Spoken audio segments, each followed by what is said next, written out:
is episode 2 of the Skully Networking Podcast. We're short one person for now. But we'll continue without him and see if he comes up. But we're gonna have a good time. We have one of our guests, CheezyJokester. Hello, everyone. Aurora, Dad Gamer, your Cheezy's agent.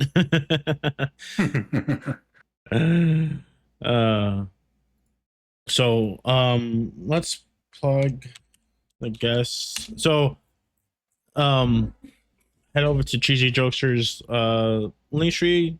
Check him out. I'm gonna turn off the music. Yeah, he streams on Twitch, Kick. Do you stream anywhere else? No, not really. I do some YouTube videos, some long form, but mostly shorts from the streams and stuff. Okay, cool. Yeah, check him out. He's an awesome dude, awesome streamer, a good friend. And so yeah. I'm Dead Man. I'm a variety streamer, and I started doing this podcast for networking to kind of help people network and grow, make new friends, and hopefully the communities intertwine. Hopefully a little bit. Just help people, meet new people and network and have fun and get to know each other. I stream on Twitch mainly. I sometimes multi-stream to YouTube or Kick sometimes or Facebook. I play all different types of games from Dead by Daylight, Marvel Rivals. I've been part of my Dead Man Plays series. I'm playing Expedition 33, which is fantastic, and other games. And I've been hooked on American Truck Simulator like the last week or two. Like I want to get like a wheel and like a shifter and all that kind of crazy stuff. So I'm doing good, Dad Bad. I'm doing good. How about you? So I'll let Cheesy introduce himself to everyone else. Yep. Yeah, I'm CheezyJokester. Some of you guys already in here know who I am, but I've been streaming since late 2020. Started on Twitch. I've kind of bounced around platforms. I actually, up until this past May timeframe, I never was on Twitch steadily for a year. Like I bounced around from some streaming services just because Twitch I've always known as very heavily saturated. So just trying to build up a community and stuff. I went to Glimish at one point, which is no longer here. I was on Trovo and then Kick. I did a little bit of YouTube live streams here and there and some Rumble, but I always end up coming back to Twitch. So last year I was on Kick. I should kind of back up, but I was on Kick. I started in 2023 on Kick, then went totally just on Kick. And I was there for about 15 months straight before I incorporated it. Like a couple months shy of that, I probably incorporated back in Twitch. And it was like kind of different. I was getting follows and people in my chat and stuff, like not anything I'm used to Twitch related wise. Yeah. It was kind of wild. But at the same time, Kick like took a massive dive for me. So at one point I finally just was only doing Twitch stuff, but that's just a little bit about how I started streaming and stuff. But I play a huge variety of games on a huge variety of systems, PC, consoles, all that stuff. I played Expedition 33. I was really liking it, and then I don't know, like some of the games, the trap for me is like I'll be really enjoying it, but then it just seems to get like it's dragging for me, or it's like I just feel like there's so much I have to do to get to another point or something, and I felt like that was kind of Expedition 33 in my experience. Other games don't do that for me, but that was one that I was like, I was really enjoying it, but then I just kind of got bored of it, I guess. Yeah. But yeah, my probably I would say I don't know about you, but my niche is like single player story based games for the most part. Yeah. Like for me, it's I'm more multiplayer because I play with my friends, but I'm trying to play more single player games and try to beat them because like never really I've been in a few games in my life, but like I always haven't been, you know, sticking I'm not good at sticking to something and finishing it really with anything because like not just games but Yeah. with anything. My ADHD just makes it hard. Yeah, um and I don't know about you, but that's one of the things that helped me by streaming. It's like actually finishing games. Like I can't tell you the number of games I used to flip flop around. Like a game would come out, right? And this goes clear back to like the original Xbox even. A game would come out, I'd start playing it like this is a lot of fun, and then oh, this new game come out. So screw that game, I'm going over to this one. And I would start and stop the same games a lot because I would forget how to play or the mechanics of the game. So I'd have to start all over again. mhm. But streaming has propelled me to actually finish games and find out about games I didn't even know was around because it was like a series of games, right? So Yeah. I don't know if that's helped you with in streaming, like to finish games. um it kind of has when I stick to streaming and stuff like that because I've gone time throughout the years of streaming since I started really streaming like what 5 years ago whenever I built my PC in 2020. And I will stream on and off. I'll go through breaks and stuff like that. um but yeah, I find it helpful and stuff like that. I also find it kind of a curse of like, oh, I want to play this game, but I don't like. Do I necessarily want to stream it? Like Right. I keep like talking to myself like, oh, let's save that for a stream or something like that, instead of just playing it Yeah. offline, So yeah, I feel that. I feel that with you. Um, so what are some hobbies outside of streaming do you have? Not so much anymore. But uh, a few years back, I used to actually I got into pin turning, and if nobody knows what that is, really, basically you have a wood lathe and you buy mechanical kits, so like the pieces of the pin, like the tip and all that kind of stuff. But then you get material blocks and you cut them, you drill them, you put brass tubes typically or nickel plated tubes in the ends and stuff, depending on what kind of pin you're going to make, fountain pen, regular ballpoint, whatever.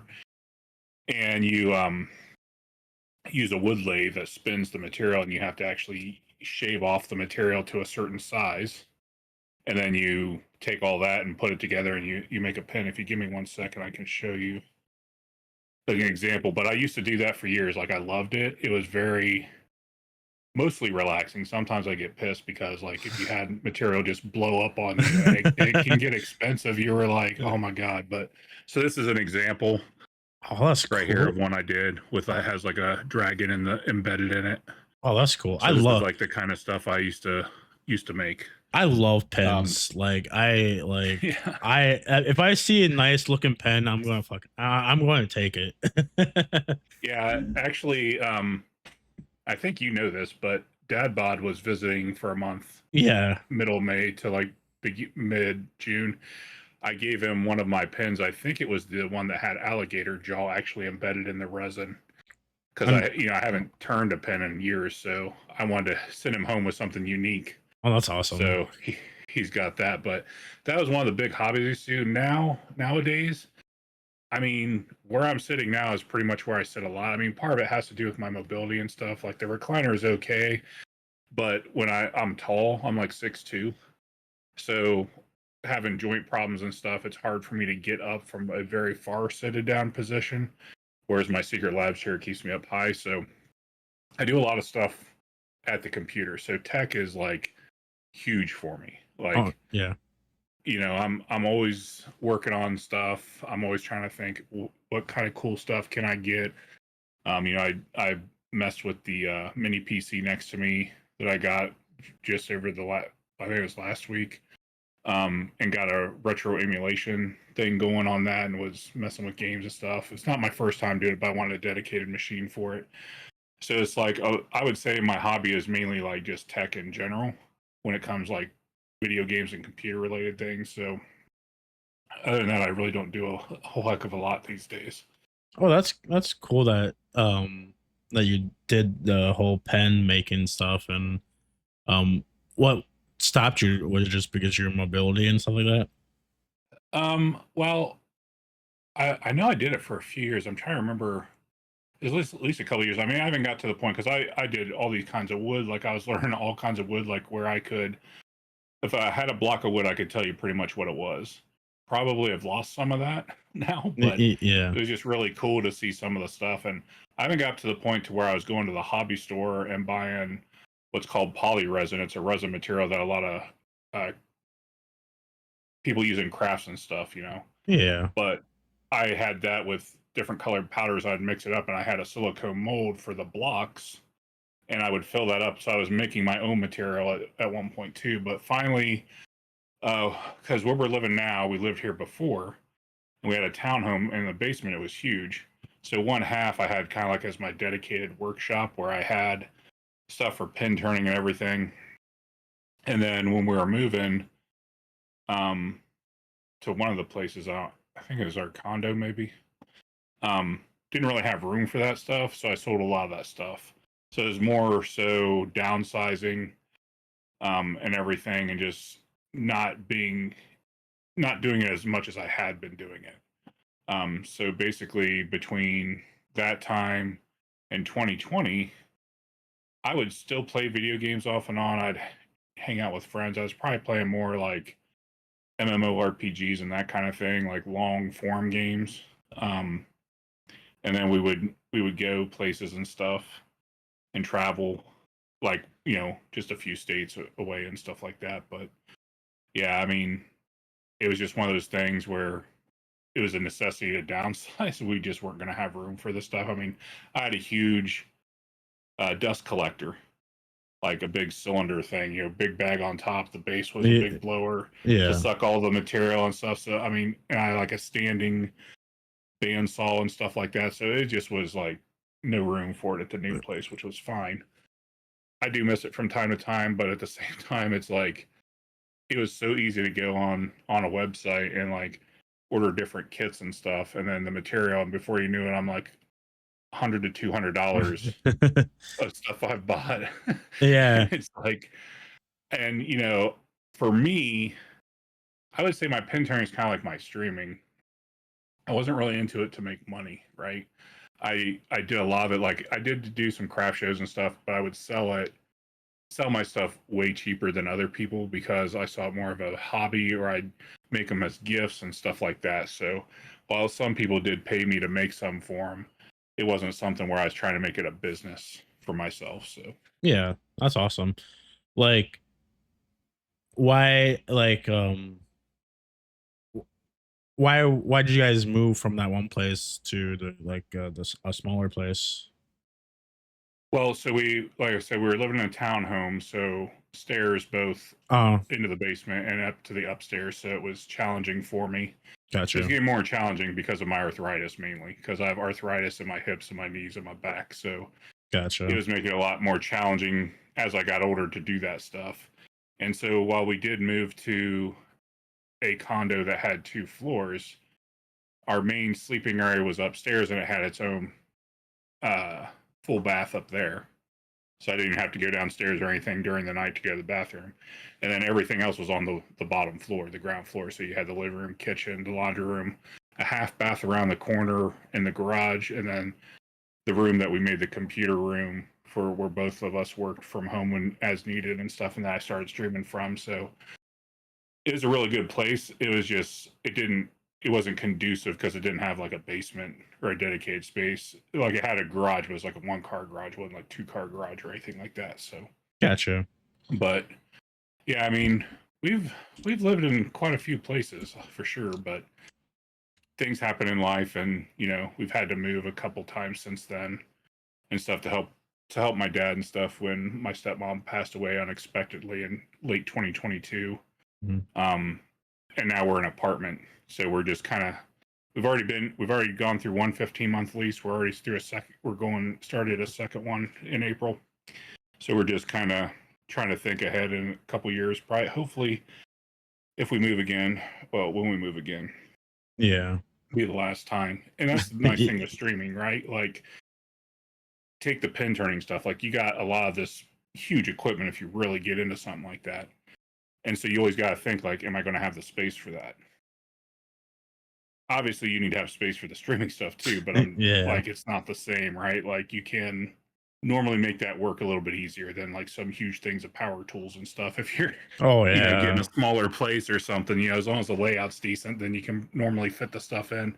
And it's funny how much I feel like we keep getting rid of stuff and downsizing stuff, even though I get some other things too. But it's like every time we move, we've like gotten rid of a whole bunch of stuff, but then it still feels like we still have a bunch of stuff. So yeah, it's I, like a I revolving door with it. yeah, I feel that. I definitely understand that. Um for me, my hobbies outside of streaming are I love sports. So I love watching sports or going to sport events like football, basketball, baseball, hockey. I haven't been to like a actual like NFL game, and um my team's like the Packers, the Green Bay Packers. I'm from Wisconsin, so I want my first football game to be at Lambeau in Green Bay, but those NFL tickets are like really expensive, and just Oh yeah, a 2 hour I can imagine. like a 2 hour drive, and then you know all that kind of stuff. So a little bit difficult, but hopefully one this year I could hopefully find some tickets maybe. But I love going to concerts. Um I love rock and like metal and 80s stuff, and so I love going to concerts. I'm going to see Deftones in next month or September. I think they're coming. So me and some of my friends are going, so that's gonna be really great. Um, I like working out when actually do it. Just been taking a break with you know being busy at work, and um some stuff I'm dealing with a personal uh matter and stuff like that. So I've been just mentally not enough time, and not enough time in general. Right. Um so what else? I like to spend time with some with family and friends when I do. So I believe Rosie had a question for you earlier. Um Oh, I'm sorry. no worries, no worries. What has been your favorite game that you have played in your streaming career? Oh, damn, that's hard. Um, well, I'm a huge Zelda fan, so we'll preface it with that. I would say Tears of the Kingdom is really high up there on the list for me, as well as going back and finishing Twilight Princess. Like, I never had finished it when I owned it on GameCube, so I played the HD version a couple years ago. And those were two big games. I've also really thoroughly enjoyed both of the recent God of War games on the PlayStation as well. Those are probably two of the only games that I cared to platinum on the PlayStation. Like, I can't be bothered normally to do all that side shit, Yeah, but same. kind of like what we were talking about earlier, and but both, for one, I think it's an easy one to do on both. But I also really enjoyed the story, and I really wanted to keep like getting the different things and that sort of stuff. So those are definitely some of my favorites. But there's also some underdog ones that I'm just going to mention too that people really hated on, but I felt were pretty good games. Um, if I can remember the names. One one more recently was the newer Dragon Age game. I can't. Oh, Veilguard. The Veilguard, yeah. That one, I heard so many horrible things. Like without getting into the whole argument with that, like Yeah. there was definitely some things where I felt like it could have done without in the story, but overall, as the game itself, I really, really enjoyed it. There was another one too, and now I'm totally blanking on the name. It was a PlayStation game. It was about a girl that kind of got sucked through this vortex. Forspoken, that's it. Forspoken. Oh, That was a game okay. that Yeah. really surprised me how much I liked it with all the hate it got. Like it really got beat up hard. And that's why I typically don't listen to reviews, because I'm like, people may say it's really horrible, but then I'll go and play and I'm like, this was actually a pretty decent game. And most of the people in my stream enjoyed it too. So those are the kind of things that I look for. Yeah, I try to stray away from the reviews and stuff like that. Like I listen to quite a bit of like gaming podcasts and stuff like that during work. Yeah. So like it's kind of hard to kind of stray away from them, but I try to take it with a grain of salt. Yep. Um so um so yeah. One thing I learned with gaming is that you can't rely on other people's experience. Yeah, yeah, of course, Yep. of course. 100%. So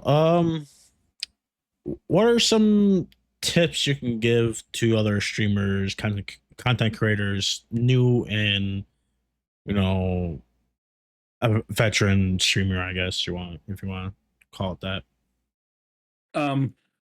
I can actually kind of break it up. I would say for newer streamers, don't get hung up so much on the equipment.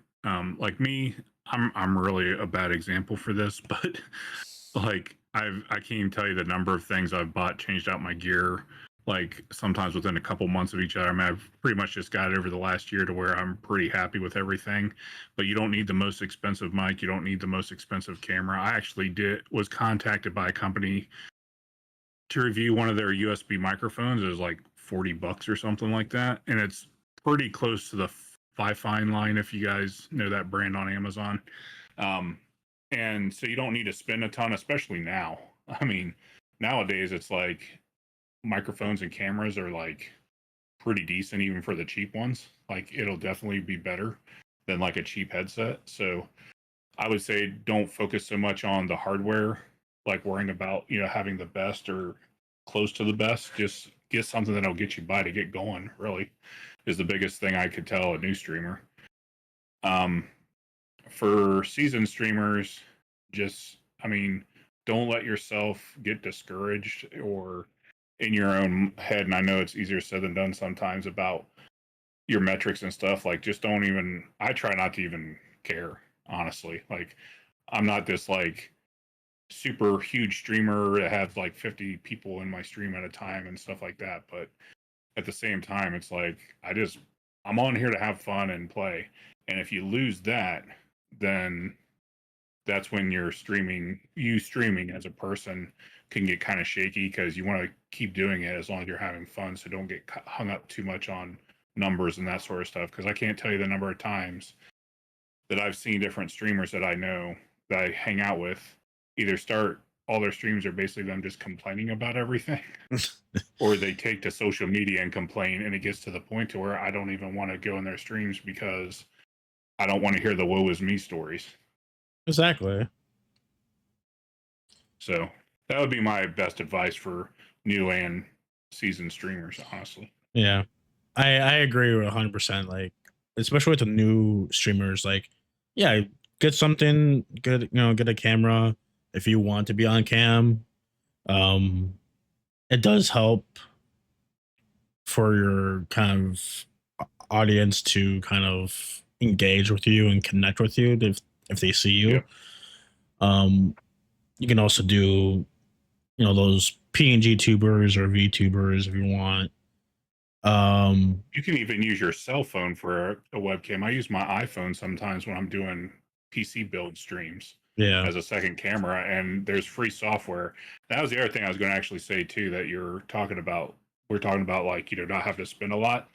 If you have a not so great for gaming computer, where it's a laptop or regular PC, but you have a console, you will spend a hell of a lot less on a capture card than you would like trying to upgrade your PC. So get a capture card and stream from your uh, console, and let your console do all the heavy lifting, and let your maybe not so great computer just process the stream encoding.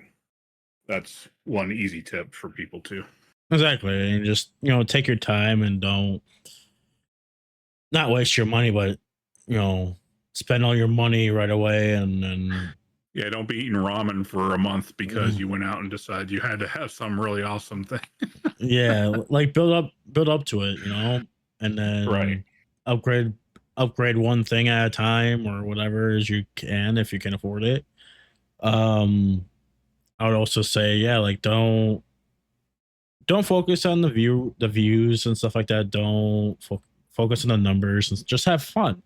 If if chat sees you having fun, they will come. They will interact with you and all that kind of stuff. And just keep, keep talking. Talk to yourself. Talk about what you're doing in the game or whatever. Don't have that dead air. I know that's harder said Yeah. than done, but it's a little bit difficult. Um, I deal with that Yep. sometimes, but I'm getting better at that. And um also, but yeah, like try to be positive. Don't try to do a whole lot of complaining or and stuff like that about stuff all the time. And then yeah, just don't get discouraged. Just keep on going, and just if you need a break, that's fine, if it's a couple days, a week, a couple weeks, or months, or a few months, or however long you need. Um, if you have a good enough, you have a good community, they'll always be there, and they'll come back to you, hopefully. Yeah, I would say, I don't know if you like to be called Jack or Blackwell, whatever, whichever one, but that honestly, for the first few years, that was probably the hardest thing for me to do, because at first I felt silly just talking to myself. But I think part of what helped me with that is doing YouTube videos, like long form videos, because I have like tech videos on how to do like dual stream audio, or how to use plugins to using your network to take your game from the gaming PC over to your stream PC and that sort of thing. So if you do stuff like that, even if it's shorter content on YouTube videos, you're talking to nobody anyways. So if you get that down, like now, I have a plugin that I've used for over a year now for Chrome that will hide the viewer count on any Twitch channel, because I have my Twitch channel up on my secondary monitor, just so I can make sure if there's buffering or anything, I notice it right away. Getting rid of that number and just having a person down there, like it doesn't show a number count, has been huge. I know you can do that in the mod view too, but I don't like the mod view. But I'll just be sitting here playing a game like today when I was playing. It's like, all right, guys, now let's go ahead and go over here and do this. Oh man, I can't believe I did that. And it's just normal for me now. I don't even have to think to do it. So but it is hard. I mean, people are right. It's difficult to get through talking when there's no one there, because you're more thinking like, I'm just focusing on the game. There's no one really chatting. Then why am I going to talk? Because you never know who's lurking in the shadows that exactly, may interact if you don't. exactly, and like also another tip is pay attention to your chat, interact with your chat. Don't go like a few minutes, even a minute or two without interacting with your chat, Yep. and stuff like that, and acknowledge them and have fun with them. Like be show some energy and stuff like that when someone follows or someone's rating you or subs or whatever, and just show that emotion. Be like, oh, like just show that appreciation to your chat, because chat is your backbone. It's your support. Like, if you don't have a you know a community or a chat, you got nothing. You got nothing really. So, Yeah. um, do you have any upcoming plans, ideas, projects, anything coming up? I mean, the main thing I just started Friday, I'm still like kind of in the we'll see how it goes phase, is the aforementioned retro emulation thing. I'm kind of wanting to do that like on Fridays. Just kind of go through, like, bounce in and out of things. There may be some games that I play for a while that are on there. There may be, like I did yet last night, where I just bounced in and out of a bunch of fighting games, most of which I was uh getting beat up pretty hard in, because I'm a button masher when it comes to fighting games. I don't know the frickin' moves. Yeah. Um, but just to see how it goes, so just to have some kind of, and I've kind of messed with it in the past a little bit here and there, but I feel like if I can do something like that, I'm not going to get burned down on it like I used to do Fortnite Fridays. Yeah. But after a while, I kind of get burned out, because I feel like, and I'm not by any means a really amazing Fortnite player, right? Like, I do no build and we do decent, I will say. Um, but after a while, it's like I feel like half of the time in a map until the game ends is me looking for people to try and fight it out with, right? So that kind of gets old after a while for me personally. So I think something like this, where I have literally thousands of games to go through, Hmm. um, will maybe keep me going on that. So that's really the only thing outside of what I typically do that I'm going to be still kind of toying with here and there. That's cool.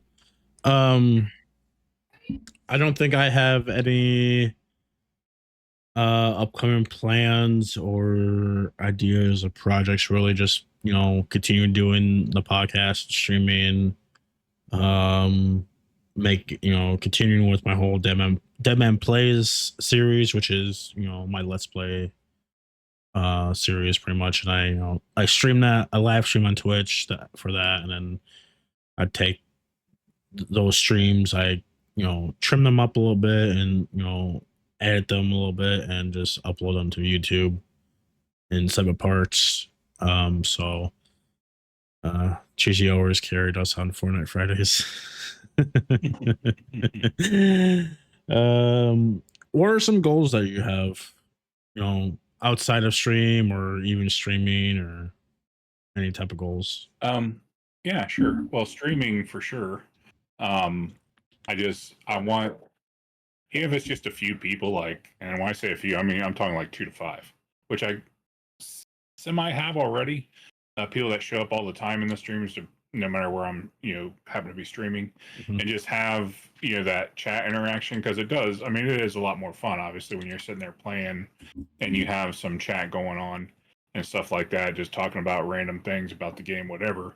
That's always kind of been a long term goal for me, just to have that consistency. Um, I know part of it is like the time I stream, especially for people to watch me in the US. Like, I get up at like 4:30 a.m. for the work week. I work 6 a.m. to 3 p.m. I have for over 10 years. So it's hard for me to stream probably what is considered more normal streaming hours in the evening in the US side. So I have a lot of friends that I have over on, like, in the UK and overseas in other countries and stuff. Um, so that's part of the always ongoing goal, is to just have that active community, which I do for the most part, I would say, on Twitch. Outside of streaming, I'm trying to get back to losing weight, um, and that's going to help my joints, obviously, but I have ups and downs with that. So it's something I'm trying to focus on doing still. And then uh, the last goal, which we were actually kind of talking about today, is trying to figure out within a couple years, you know, do we stay in the state I'm in, or do we try and move outside of the state, which kind of all depends on my job. Luckily, I'm fortunate enough where my work has made it to where I'm a full-time at-home employee. So I think I would be able to move outside the state if I chose to, but that's kind of a goal to figure out what are we going to do from being in the apartment to, in a couple years, 2027 or so.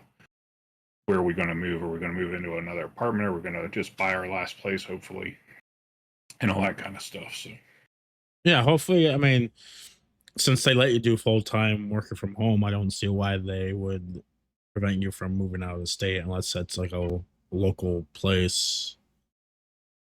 yeah, I mean, it. So actually, I'm a IT admin for a local state of Ohio healthcare organization. I was trying to think of the words. Mm. It's basically like a private company that has doctor practices all over the city and spread outside of the city to other cities, with about 90 some practices probably at this point. Mhm. Um, so I do a lot of the admin, but the funny thing is we've built 3 total buildings since 2019. Oh So we wow. have our own little campus now, and the main centralized office is already out of space. Like they don't have room, they didn't build it big enough apparently. So like myself and my co-admin, we have no place to even be in there anyways if we wanted to go in the office. So the places I've been looking at are like probably 2.5 hours away. So if I had to by chance come into the office, it would still be doable. But it's just like it may not even happen that I move out of state, right? Like I could stay within an hour and a half or two from there and still be in the state. So it's kind of long term. It'll kind of depend on what happens. Do you want to move out of the state? Or, like, do you like I would Ohio? love to move out of frickin' Ohio. What's wrong with Ohio, if you mind me asking? I mean, it's not. I will say it's not a horrible place to live, right? But it's Yeah. kind of boring. It's not really near anything major that I would consider like, hey, let's get like. Now I will say, Jungle Gyms. If you've never heard of it, never been, it's an international, huge ass grocery store in Cincinnati, Ohio. Mhm. Um, it's about a good hour and a half drive. Dad bod was there when he visited because I wanted to make sure, but it has stuff like has sections by country. If that gives you any kind of idea of how big this place is. Oh wow. Mhm. Um, and they've got some really strange stuff to me that they sell, Yeah. and it's really cool. So stuff like that is really cool, but you don't get, at least in my view, there's not a lot of that in Ohio. Now there's a lot of hiking and stuff like that, but I'm not really capable of doing that kind of stuff. And if you move a little bit for like even one state over east, you have access to railways and stuff that go clear the coast. So Ohio didn't have anything like that. Like you would have to go pretty far over to be able to do anything. But I mean, they have stuff, a rail system down in Cincinnati and stuff. But again, you would have to travel kind of far to get there. So Yeah. it's just, I've been here most of my life, like all but like, I don't know, a year or two. I've been in Ohio. So I just want to change. I definitely want to get out of the area that we're in. Again, not that it's a bad area or anything like that. It's just, for being in the area I'm in, you would think like some of the technology stuff would grow faster, and it just doesn't really. Mhm. So I kind of want to go to somewhere that's a little bit more current with technology and stuff. So I feel that. that's not Ohio, if anybody's wondering. Yeah, I'm in Wisconsin, and I'm in one of the main like counties and like cities of Wisconsin. So I've I'm been to in, Wisconsin. yeah, I'm in Milwaukee. So Yep. Well, um we actually have one of our main, actually our main system we use is from a company based in Wisconsin, which you may or may not have heard of, called Epic. Epic. They do electronic uh, healthcare record systems. Okay. I guess they're huge all over the world and stuff. So I had to go there for some training a couple years ago. Oh, that's cool. Yeah, like, well, thankfully, like, I would think that the technology and stuff like that and Mm-hmm. all that kind of stuff is pretty current and up to date. I think Yeah. it could be a little bit better, probably, maybe, like with the internet speed's not bad. You know, I can get a gig and stuff like that, or if I want to go with AT&T, I can do fiber and stuff like that. Spectrum doesn't. They're working on rolling out fiber and stuff like that to different areas and stuff like that. So, Yeah. but I mean, at least I can get a gigabyte download and 40 upload, which is more than enough. Yeah, that's about where I'm at. And to me, I'm like, come on, really?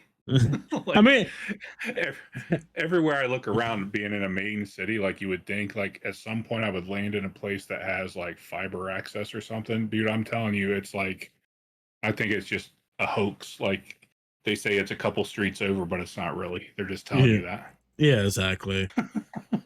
And I've been living here my whole life and stuff like that, and Yeah. I like to travel. I've been to like California to visit, Tennessee a few times. I've been to Ohio.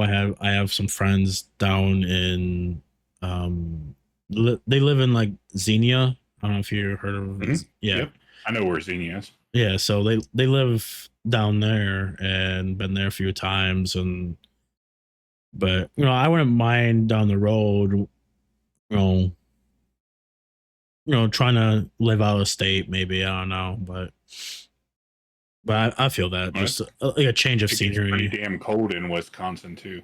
It I mean, it can, gets cold here, but not like there. it can be, And yeah. snow. I mean, lately, I mean, we don't get as much snow as we kind of used to. It seems like I remember as a kid, there would just always be like always snow or like big snowstorms or whatever. But maybe that was just the point of view as a kid, but I don't know. Right. But for some goals of mine for not streaming, I would like, because I want to lose weight as well. I haven't weighed myself in a while. Last time I tried, I was like 280 something probably. So I'm probably at 300 or so, if not that already, maybe a little bit more. And I'm like 5'6", so I'm kind of a shorty, um, or average, I guess. But Yeah. I was like get in shape, and I like working out. So if I can get down to like 200 long term goal and be in good shape and kind of look good and stuff like that. Um, the whole I want to try to be more consistent with streaming and making content like shorts or clips and kind of some YouTube videos. Um, hopefully get back into going to school for game development, and that's on pause for the last since like September while I deal with some personal matters and stuff like that. So Sure. hopefully I can get back to that. And just all like the gaming news lately with the layoffs and just all that kind of stuff kind of scares me of wanting to go into it. It's like gaming layoffs brought to you since 2020. Exactly. And I mean, with 2020 with the pandemic, like they hired a whole lot of Yeah, people. they hired a shit ton of people because everybody was staying at home because they couldn't go out because of COVID. And then when it started being less and less, or some states didn't even give a crap, because I can tell you right now, we went to Florida Yeah. around the height of it, and masks were optional because people did not give a frick in Florida. They're like, look, man, we're freaking old. We're going to die anyway. So fuck the mask. Okay. Yeah. But yeah, no, they talk about that all the time, how they overdid things and like had all these games in development and stuff, expecting the boom to last, right? And when people started going back to do their normal things, it was like, oh shit. I'm sure is what a lot of these companies were thinking, right? Like, crap, what do we do now? We're gonna have to get rid of some projects. We're gonna have to get rid of some studios. I mean, Microsoft is probably the worst of buying up all these studios. It was like insane. And on the flip side, with that, what have they really put out from that? Like, it's like you would think by now they would have all kinds of stuff out. They just don't. So that's, I mean, yeah, it would be scary for me personally if I was in that space for sure. Yeah, and I know you can always do like smaller indie studios and all that Oh kind of yeah, stuff, yep. and that's totally like night and day difference between AAA or even AA studios, whatever. Um, but I mean, I like Xbox. I love Xbox. So Oh yeah, so I like all the consoles and stuff. so. But yeah, like I liked them when they bought Bethesda and all that kind of Yep. stuff, and even Activision and stuff like that. They were looking to get bought out. I think honestly, so it was either Xbox or someone else. And Yeah. Xbox needed the more studios because they didn't really have any besides people that made um like Obsidian and like Halo and Gears and Forza, and that was pretty much it. So they needed the studios, Right. but like yeah, but like also not to get political, but like inflation and stuff Yeah. like that, just Oh people's yeah. the cost of living skyrocketed. So that drives up Yep. the cost of development and how long it makes games nowadays too. So like yeah, it was Well, a not whole to mention the amount that tech is advanced, because the more advanced the tech is, the more difficult it is to develop for said tech, because you got to try and keep up the pace to keep people interested. And, with the indie studio, you don't have all the same kind of pressures. So people are looking for buying games at a more reasonable price. And a lot of times those are indie games, and you can have some freaking awesome indie games out there oh too. yeah, Like, I've oh played yeah. some of them. Like, there's some that are just like, damn, this is an indie game. Like, Yeah, they can, and the smaller studios, they can take those risks and Yep. do new innovative new things that AAA's don't want to do because that's a lot of money to risk on and all that kind of stuff, and which kind of sucks. But like I was talking about that like with another streaming friend of mine yesterday, I think on his stream or on Thursday, one of those two. Um, and we were talking about like in Japan, like the higher ups take less money, so the workers get more money and whatnot, or product gets more money. Mm-hmm. So I wish other studios in America or anywhere else, big name studios would do that too. So, um, but yeah, those are some of my goals. Um, do you have any questions for me or? Yeah. So I mean, we've been talking about some stuff outside of streaming too. Yeah. Do you watch much TV or movies or anything? And if so, like, what kind of genres do you tend to gravitate towards, do you think? Yeah, I do watch, TV or whatever, like Netflix or Hulu or whatever. Um, like I love wrestling, so I try to watch that.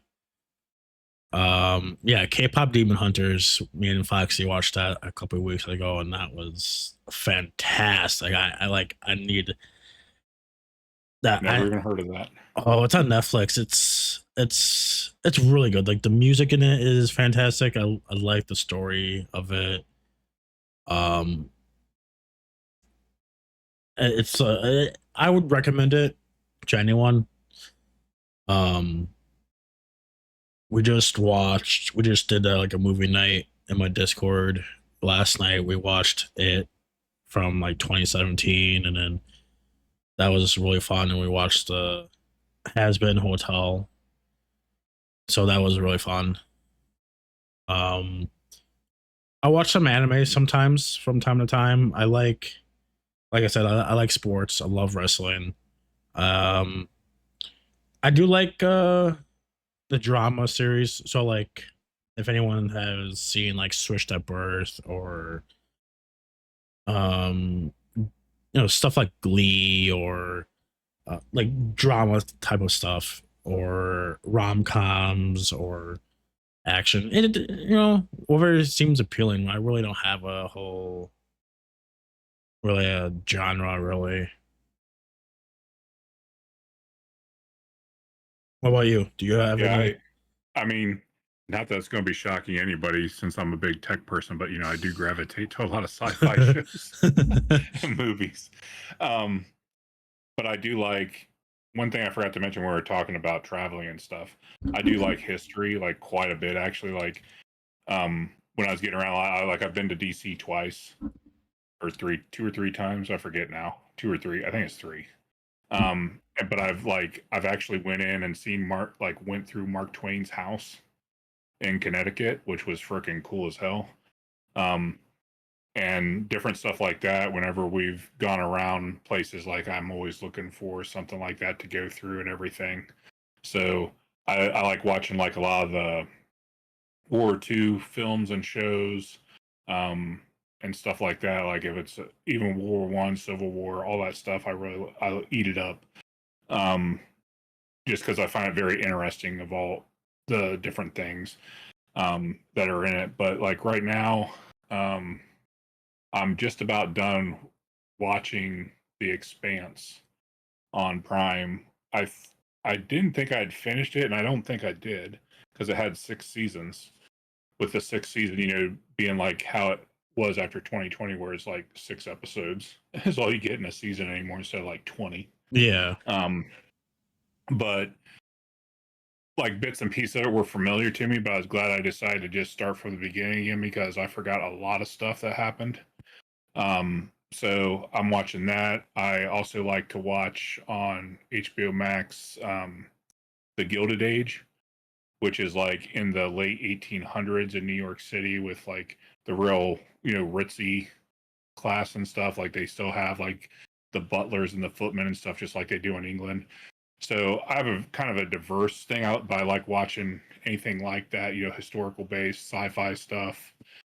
I do watch some drama stuff. Um, but yeah, I mean, I don't know. I mean, I have like a lot of the streaming services because I'm a sucker for that stuff because I like to watch a broad range of things. But Yeah. like Mythic Quest on Apple TV, Oh, like I loved Mythic. watching that. Oh, Mythic Quest. I love that show. Yeah, and I think the Foundation is starting up again, which that one took me a little bit of a while to get into, but again, sci-fi. So once I understood what was going on, the premise of it's Mhm. been pretty good. But I even liked on Apple TV. Of course, now I'm going to totally blank on the name. Ted Lasso. Oh, Ted Lasso. Lasso. Ted Lasso. Yeah. Yeah, that's a good show, It man. it it is like Yeah. like just like not because of it, like there's the stories within the show of him going through like being away from his son and him going, Yep. and I won't spoil it for anyone else, but like just Right. the some of the players and stuff like that, or even like the front office people, what they go through and stuff like that. Like it's a really good show. I like it. Yeah. Yeah. Right now, as far as my wife and I watching stuff together, I started watching Building Off the Grid on through Hulu, which has a ton of seasons, Hmm. and we watch that stuff just because it's really interesting. Like some of the shit that people like. Okay, I'm going to go in the middle of the desert and I'm going to build this house, and you're like, dude, it's you and like 2 other people. Like, what the, what the hell? But most of the time they turn out really good. But then other times you're like, man, I don't know if I could live there. Yeah, it's surprising. Yeah. Um, if you have any questions for us, feel free to post them. Um, what can you say about your community? Like, I think my community is a actually a reflection of how I am. Like I'm pretty easygoing. mhm. I have my rage moments. I'm very sarcastic, as my shirt says. Um, I tell really horrible jokes when I think of them, but it's more like just kind of without thinking about it. Like it's just at the moment when things come up. So I don't do requests to tell a joke just in case anybody in chat decides to do that, because that happens to me like all the freaking time because of my name. but but no, my community, they're pretty laid back. People, you know, I feel like it's a close knit group too. Like obviously, if I were ever to get to the point where I'm like average 20 or 30 people, I don't know how close knit it would be exactly, but I think a lot of my community kind of reflects my values and ideals and my gaming things that I like to play and stuff. So Yeah. Um my community is laid back, they're supportive, they got my back through anything. yeah, Um and they always come through, and they're genuine, they're nice, they're faithful, they're loyal, they're awesome people. And they come support me when I'm going through bad times or whatnot. So I really appreciate all of them. So, um, is there any upcoming games or movies, any other stuff, any type of media that you are looking forward to? I am looking forward to Borderlands 4. I'm not like this crazy Borderlands fan like Mhm. Dadbot is, but I did complete Borderlands 3 for the first time last year, and that was after I played Tiny Tina's Wonderland first. And then I played Borderlands 3, and I enjoyed both games quite a bit. So I just finally got around to pre-ordering Borderlands 4 for the PC last week or beginning of this week. I forget which. I've been trying to dabble in Borderlands 2, but I can tell you right now, Borderlands 2, I feel like you die a hell of a lot easier than Borderlands 3. And he's even said that, yeah, Borderlands 2 is harder, but so Borderlands 4 for sure. I was actually trying to sit here and think the other day, like, what what games are coming out between now and the end of the year, and I'm really struggling to remember if there are any I really cared about, because there was, what was it, Summer Games Fest that happened, Yeah. and the majority of the games I'm just like, nope, nope, nope. Like, I mean, some of them I'm just like I'm not a big anime person. Like I did watch the first two seasons of oh damn, what's the one, does it have sword in it? Sword Art Online. Yeah. I watched the first couple seasons, and I was expecting it to be like the first season. I was expecting it to be like the whole series was going to be about them getting through each level of the place, and it wasn't. And then it like totally switched to this other thing, and I'm like, wait, what? And so I kind of fell off of the bandwagon. I still have in my list from last year on Hulu, like One Punch Man, and something else, I think. And I never even have started them. But a Mhm. lot of the games that are anime based, I wouldn't say is a total turnoff to me, but it's hard for me to even get interested in them because I'm just not an anime person by Yeah. default. So sometimes, like some of the times with the showcases and stuff, I feel like it's a very heavy amount of that, or I'm like, they show a game that I'm like confused on how anybody. I mean, I know there's people that have different tastes, but I'm like, how is that something you would want to play? Like, they just like that Yeah. one, the one where I don't know the name of it. I think it's a Nintendo game. Where it's like you're this lawyer or something in the courtroom. I don't even know what it's called. Ace Attorney. Yeah, yeah. I'm like, Yeah. who's playing that? Like, I mean, I'm sure there's a fan base, or they wouldn't keep making it, right? But I'm like, I don't see personally the draw of that myself. So I felt like that's a lot of what I saw over the last few months, and I could just be not noticing there's some things out there. But yeah, man, I really wish I was pumped for other things other than Borderlands 4. I mean, not that Borderlands 4 is going to be bad in any stretch of the imagination. I do like Borderlands as a series, but like last year, this time, I feel like there was a few different things coming out. Like I think like something in like October and stuff, and then there was the Indiana Jones game at the beginning of the year, which again was kind of let me down a little bit because there, especially when you get to certain areas, there's like you got to go from over here to way over here to even continue the story. And I don't like games that make you travel really far distances to keep going with the story, because it gets kind of boring in between the two, because you don't have any way to fast travel or anything, or at least not in that one, in that part that I was in. And so Yeah. there's a couple areas that you were in that it was like I felt like you were going like really far distances to be able to do anything.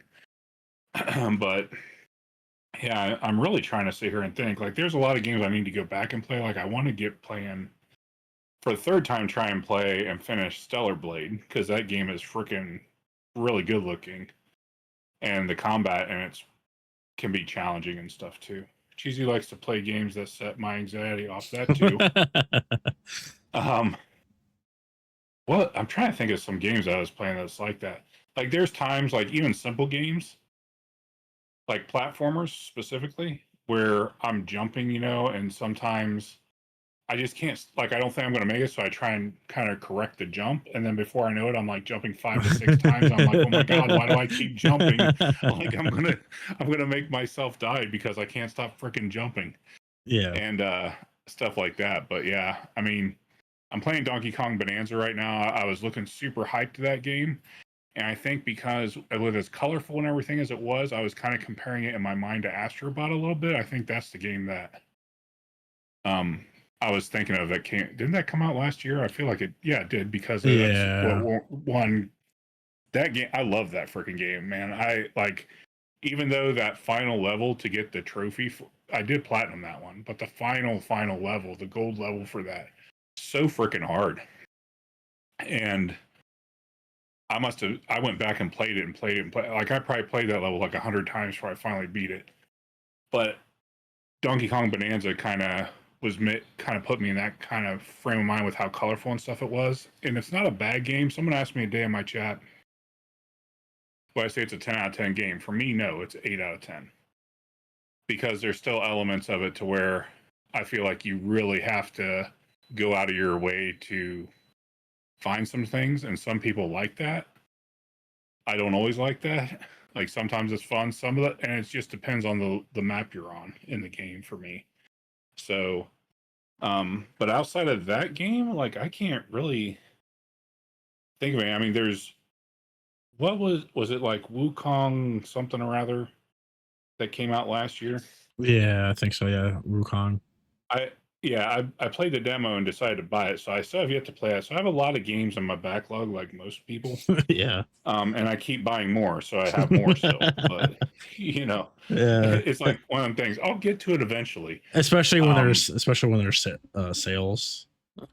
Right? Yeah, yeah. There's sales, or oh my god, I got to get this game. I have a Yeah. question for the guests. Have any of you played Soma? Never even heard of it. Yeah, I Foxy. never yeah, I never heard of Soma. What is that, Foxy? Um for me, any upcoming games, I mean, Borderlands 4, I always like Borderlands, not a huge fan, but always had a great time playing it. I don't think I ever played 3. I have 3, but I never really played it. Um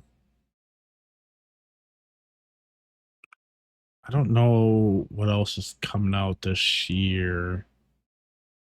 Yeah, so you're like in the same Um, boat as me. I can't I think of can't I can't anything. remember, but I mean next year there's I'm looking for GTA 6. I grew up playing Yeah. GTA and stuff like that, so I'm looking forward to that. Um,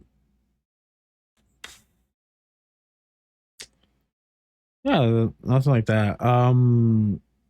For like movies and TV, I'm looking forward to the final season of Stranger Things later this year. I love Stranger Things. So, and then season 2 of Has Been Hotel. Thank you, Foxy.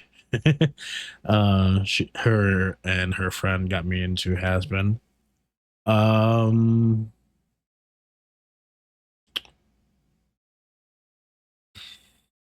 let's see. Yeah, I can't. Uh, So I should probably specify. I don't do horror games at all. I'm a Yeah. big chicken. I don't do horror shows or movies. I'm a big chicken.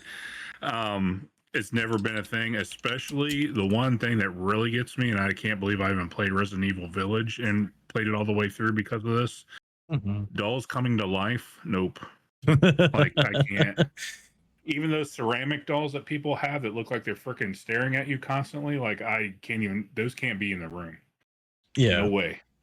And so when they're jumping on the screen at me, I was like, I couldn't even believe I got through that. But yeah, I'm not a big horror game person. I like Little Nightmares and I would say more milder horror games or thrillers. I will attempt to play and see how I like it, but like the ones that are like very scary, I can't do those. Yeah. I can do some horror stuff. Like I wouldn't Resident Evil, I guess I wouldn't really consider that horror. Maybe a little bit. Um but I mean there's some indie horror games I've played with my friends.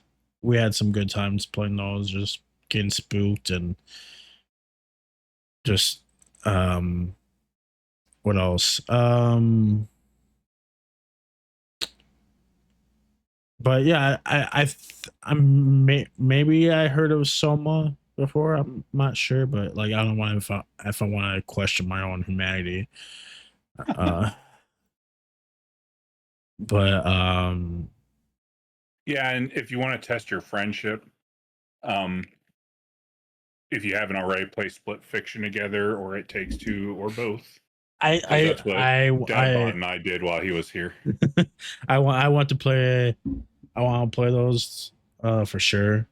And um, there's this game called Shift Happens, and it's like a co-op game, and it's a platformer puzzle game kind of stuff. So like Right. you gotta work together to try and get through the level and stuff like that. And like I would always like mess up and stuff like that. So like he's he's just yelling at me or whatever, or just making fun of me or whatever. So like I totally want to play Oh those yeah. two games. So one game I was while you were talking, I was like, let me look to see what's even coming out this year because I don't freaking remember. And I haven't played any of the other three yet, so I'm gonna have to go play this first. Mafia of the Old Country. That one looks pretty good from what I saw of it. Um, I don't know if Sword of the Sea is similar to Sea of Stars. Probably not, but I'd have to see what that one was about. I'm just kind of skimming through real quick. Oh, they're doing a DLC for Indiana Jones, but I probably won't go back to play that. Yeah, I'm really looking to see. I don't. I'm like, so Silent Hill is there's a Silent Hill F Oh. that's coming out September 25th. That would not be a game I would play. Like that is totally off my list of games I would play. Yeah. Yeah, I can't really think of anything. Yeah, chat. If you have any questions for us, feel free to post them. There's a game coming out that is multiplayer and uses AI to use your voice against you and stuff. I think it's going to be big, but I do think it leans to being scary. Yeah, no. I mean, Little Nightmares 3 is slated to come out in October. Okay. I played the first one. I never finished the second one. I know Dad Bod did last year, I want to say, and they were, I mean, they're shorter games. Um, oh, Outer Worlds too. So I played a little bit of Oh the Outer yeah. Worlds, but I never really got into it much. I kind of want to I don't know if I want to revisit Outer Worlds or if I want to just go straight to Outer Worlds too. Like that one's coming out in October. The later part of October is when it's slated for. So those are the main ones I'm seeing. Like the other ones, are just I feel like they're filler games for the most part. Yeah, I feel At that. least for me, like Digimon, nope. It's Digimon, and I've got several Pokemon games because I am trying to give those a try. But like Digimon, Dragon Ball Z, and stuff like that. Again, and Final Fantasy even not really a big fan of any of those. Yeah. Um Wait, you just said it. Um I'm blanking it. Damn. Uh, it was before Digimon and stuff like that. What games did you list off? Little Nightmares 3. And of course I closed out the list already. Hang on, it will only take me a second to get back there. No worries. Because it was a GameSpot thing. Oh, Outer All right, Worlds. let's go back to Outer Worlds Outer 2. Worlds 2. Yeah. So,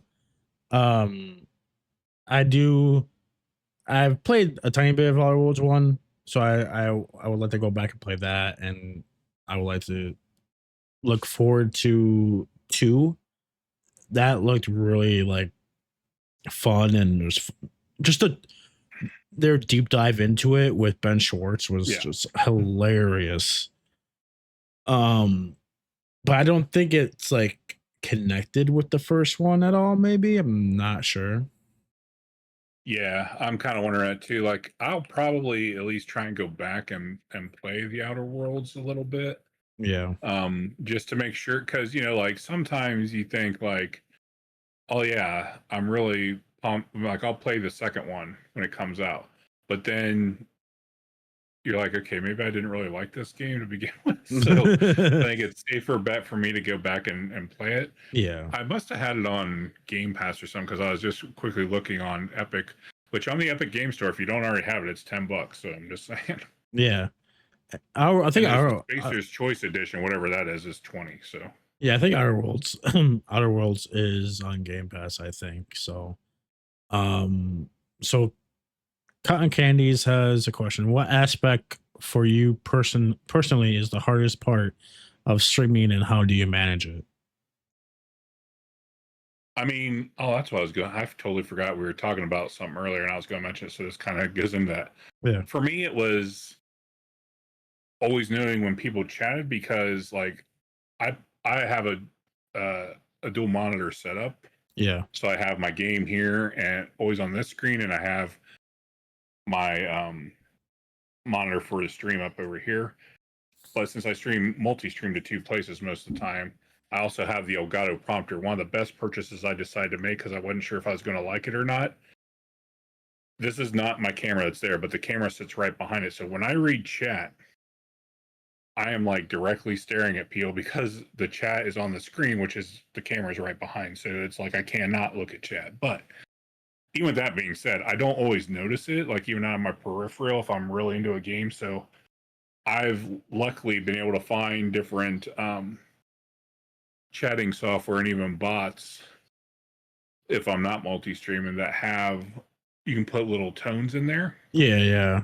to make a sound like a little bloop or something when someone chats. If I don't have that, I feel really horrible if I miss a chat. And I have the timestamps on because I want to know like how long have they been sitting there waiting for me to say something, right? And it's not because I'm not wanting to interact with chat. I am 100%. It's just difficult for me if I'm really into a game, especially like the single player games where you're doing quests and trying to figure stuff out in the story and stuff. You can really get lost in that. So, and even with the little bloop sound, there's times my hearing just filters it right out. Like I hear it, but my brain's just like, nope. Um, but yeah, I think that's one of the most challenging things. Uh, the hardest parts for me for streaming is making sure that I notice when someone chats all the time. Most of the time it works. I would say probably 95% of the time I catch it. Yeah. So that's probably the hardest part for me. Everything else, I feel like the tech side of it, I'm good on, having things to play and all that kind of stuff, the cameras, the mics, all that kind of stuff. I feel like I'm in a pretty good place since I've been doing this for going on 5 years now. I feel like I'm grounded on all that stuff. Yeah. The prompter, that seems pretty cool. Like is it in the like what is that exactly? Like So basically, if it's kind of like if you ever watch a speech from the president or anybody else, how they have those little screens up, it's like that kind of. So okay. basically, what you have is you have a screen at the bottom of it, which then hits a mirror in front, Yeah. and then there's a camera that sits behind. So it's like a one-way mirror, I guess it would. I don't know what you call it, where you can see through the back of the mirror. I mean, there's like zero distortion. It's not like the camera's picking up the text, you know. Yeah. And you don't have to use an Elgato camera. They have different attachments and stuff for a DSLR, other webcams and stuff like that. But you can have it to where they have a beta for Twitch, which it's been in beta since this thing's come out, where you can have Twitch chat up and you can increase the size of stuff the way you need it to be. And then you can also do browser windows and stuff at like another monitor, basically. It's USB-C powered. So like a lot of the programs I use for multi-chat, I have in a browser window. So I just bring the browser window, make it full screen, make the font so I can see it. Okay. And so I hear boop, I'm like, look up, and it's like right there. So chat is on that, dedicated on that. I don't have to worry about any of my other monitors. As long as the chat program is feeding the chat, then I'm good to go. That's cool. Yeah, I'm looking at it right now. It was pretty a game changer for me. I would say it was probably one of the best investments I made. I have mine. I had it on a pole mount, but I got a Secret Labs desk. My wife luckily agreed to buy it for me for my Christmas gift this last November. We got it in November. I mean, they're expensive as hell, but I've been wanting one for years. But I had a pole mount, but the cable tray that goes across the desk, I didn't realize when I tightened it down on the monitor riser. When I went to go to flip up the door, it was hitting the bottom of the C-clamp, and it was only opening like that far. Yeah. So the other week, I got me another wall mount for the prompter because the one I had before really wasn't rated for the weight, which is like 1.5 pounds. So I got a stronger one, and I have a quick connect and disconnect mount for it. So I can just hit a button and lift the whole thing off, and it snaps in, so I don't have to try and tighten it to the right position and all that crazy stuff. But yeah, so it sits up above my secondary monitor, and it's kind of at a little bit of an angle down, so I can see it easy. But yeah, I would say everything I've bought over the years for streaming, that one thing I feel like is a game changer for me personally. Because let's say you had only one monitor, which I did start out with one monitor, and that was a real pain in the ass. Oh, yeah. Yeah. If you didn't have the money to buy a decent monitor, I would recommend the prompter every day of the week for somebody if they had the USB ports for it. Because I know if you're on a laptop, like USB ports are a premium. But yeah, I mean, it's probably one of the, and it was one of those things I was on the fence about. Like, am I really going to like this? Am I really going to use it a lot? Dude, I would be lost without the teleprompter. I'm telling you. Yeah, I mean, I would still get a second monitor that way you can control. Yeah. I mean, you can definitely get a second monitor, but yeah, if you're, because I don't remember how much it is. Was it like $200 or something for it? For the Elgato prompter. Yeah, for at Best Buy, you can get it for like $291. On Elgato's site, it's like $300 for this one. Oh, I wonder if it went up in price. An all-in-one teleprompter. Maybe it's a newer model. Yeah. Maybe. Very possible, because I know they've been doing a lot of stuff. But yeah, Stream Deck, I'm only down to the Stream Deck Plus now because I had the 32 key. I actually had, at one point, I think I had 3. I had the 32 key, the 15 key, plus the Stream Deck Plus. Jeez. And when I was going through a lot of stuff at the beginning of the year, selling stuff on eBay that I didn't really need anymore, the 32 key was definitely one of the things. I've only used the Plus now. What's the Plus? The Plus is the one that has, what was it? 8 keys across the top. It has a little screen where you can touch that, and then 4 control knobs on it. Oh, cool. And they make different attachments now. So like when they first brought out, I'm like, why have they not made this to where they use it for their XLR interface as well with Wavelink? Yeah. Now they have it to where you can attach it to the Wavelink, and then they came out with something. I forget what the new thing is. They have some other kind of attachment with it now too, but I don't remember. But I switched in October from the Rodecaster Duo, again, something I sold on eBay. Like I made like over $900 towards my gaming PC. I would have, if I would have known that, I would have stuff I have laying around. I would have loved to.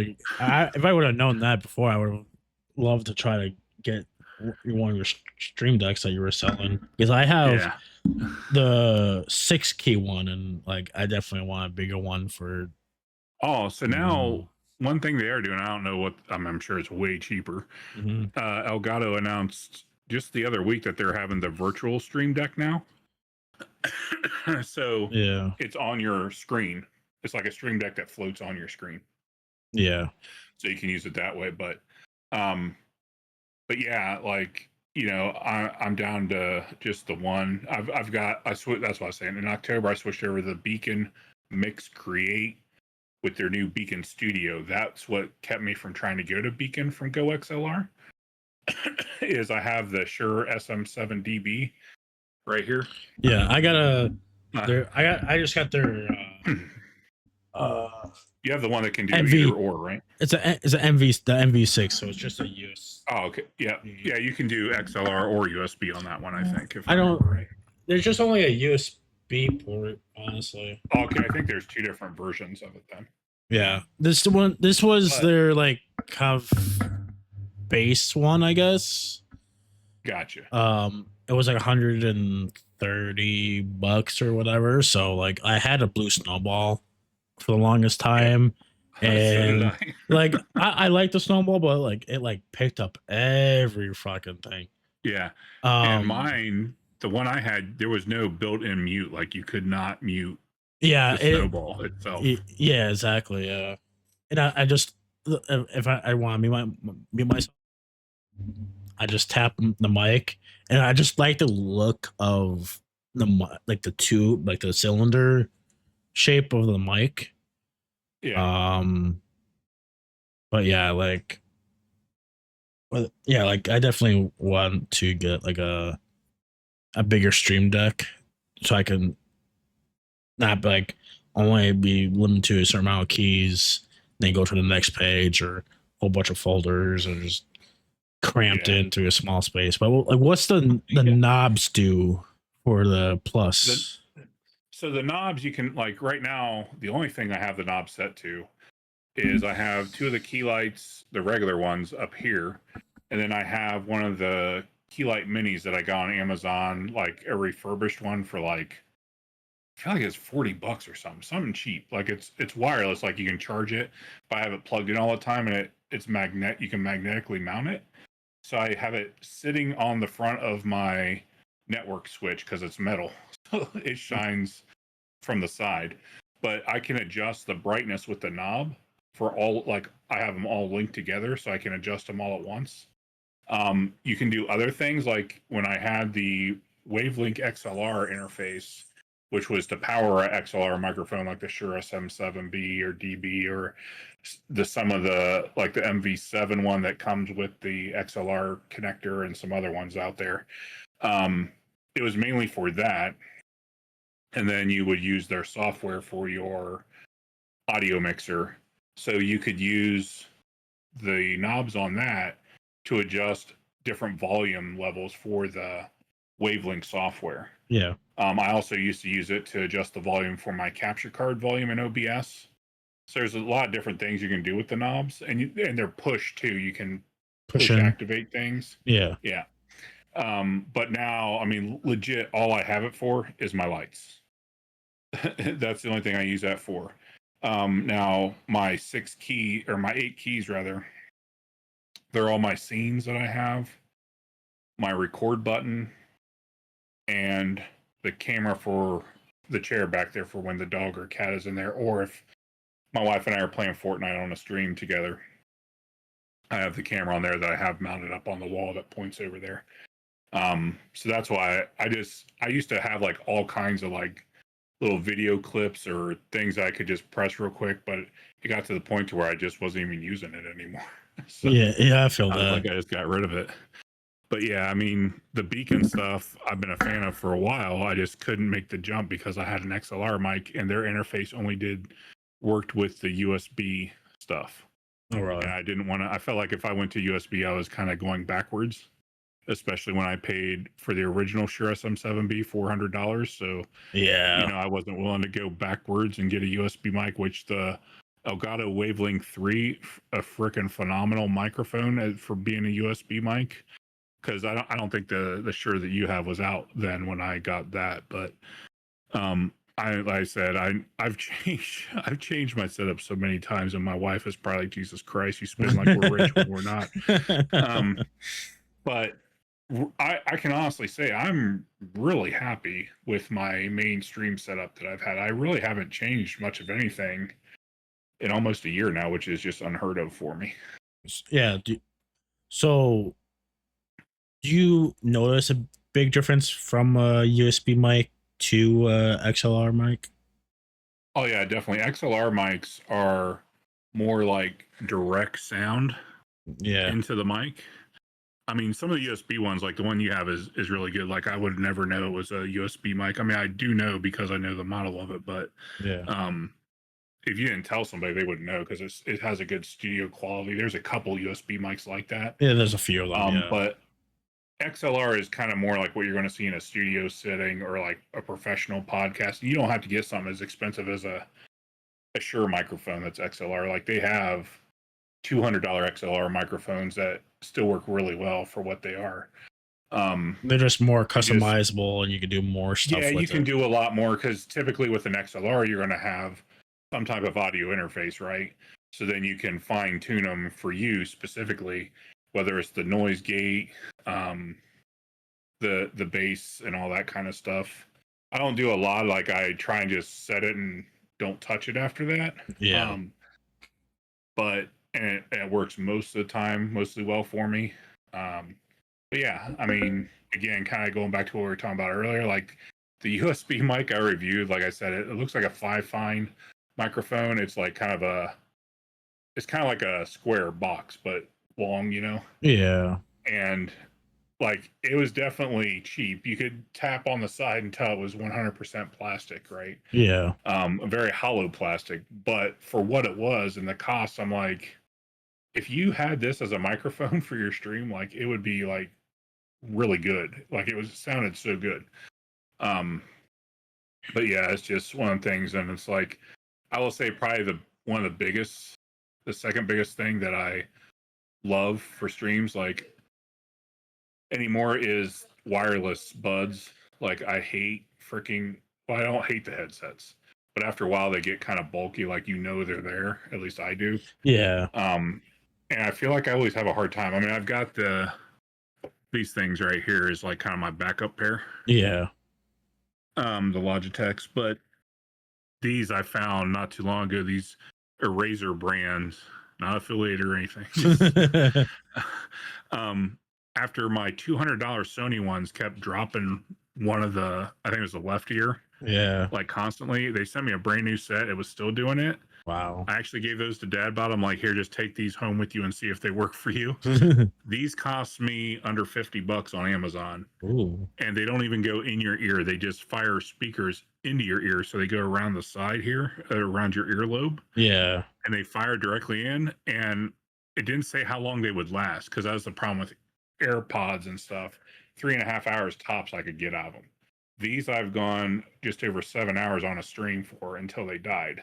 And then I just switch over to my headset. So, and wired headsets and earbuds, no, because I can't tell you the number of times I've yanked the damn things out of my ear and stuff. Yeah. For wired.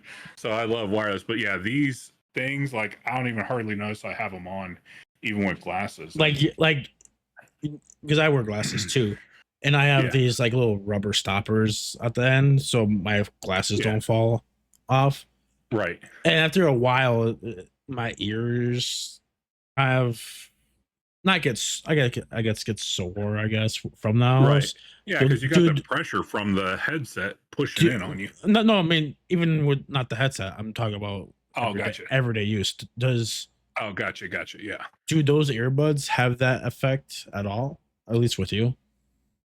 No, not at all. Like I almost like it adds thickness between obviously my ear and where the arm of my glasses hits my back of my ear, right? Yeah. But they never bother me. They never make my ear sore.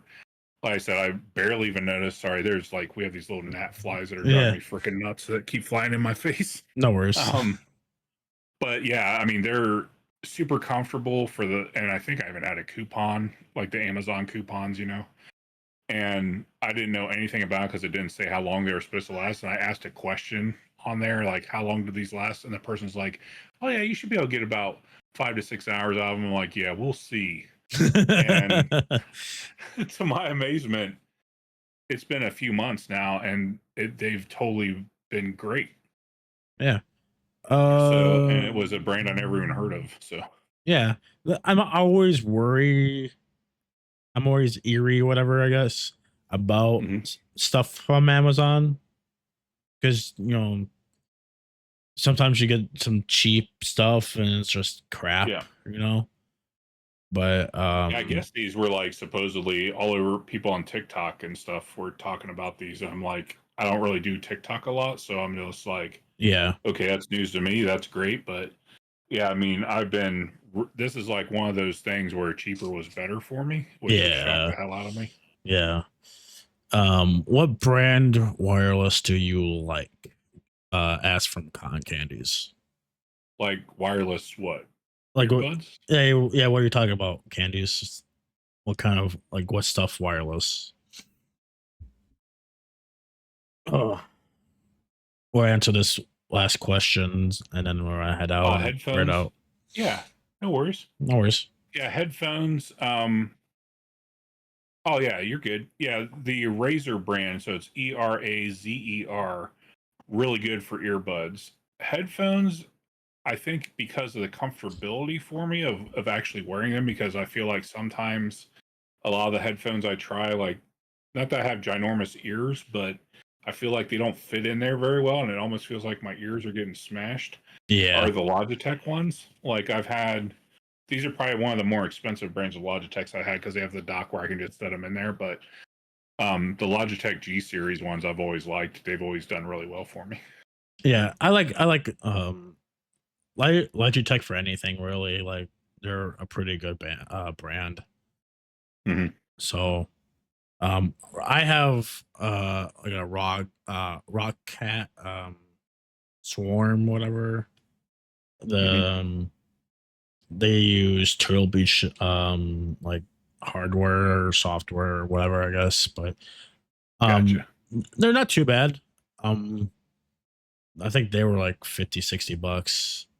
And then I do have some issues where it's just like I charge them and they would just, it kind of like, oh, it's already at, it would just drop, turn off, and then I just had to turn it back on once. But that's annoying sometimes. But right.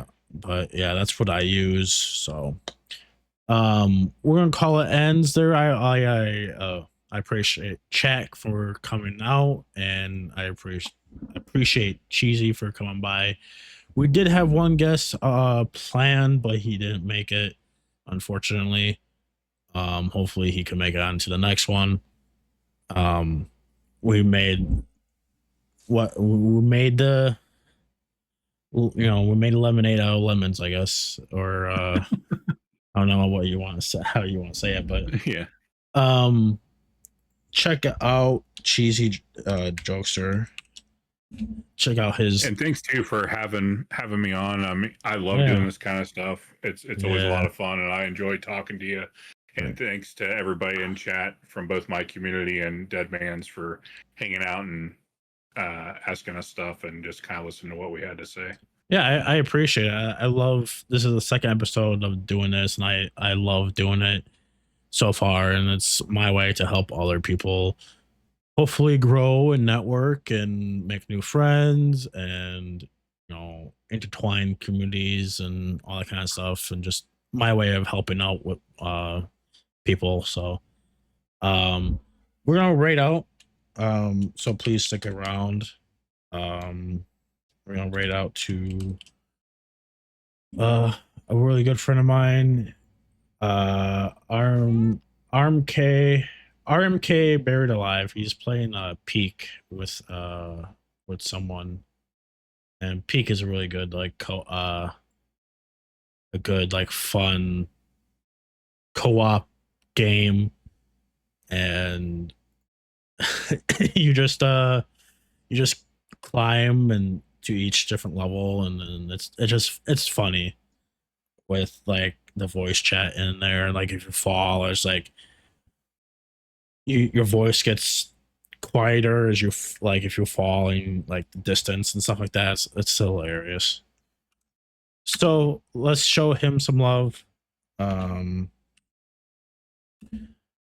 if you're not subbed, you can copy and paste that. If you are subbed, you can copy and okay, that didn't work. You can just copy and paste the first one. So let's show him some love, and like I said, I appreciate everyone coming out, and I'll be planning the third episode, so pay attention to my Discord and social media. And it's like I like to say it, keep on slaying, which means just keep on going, keep on looking forward, keep pushing. And yeah, I appreciate everyone for coming out. So let's show them some love.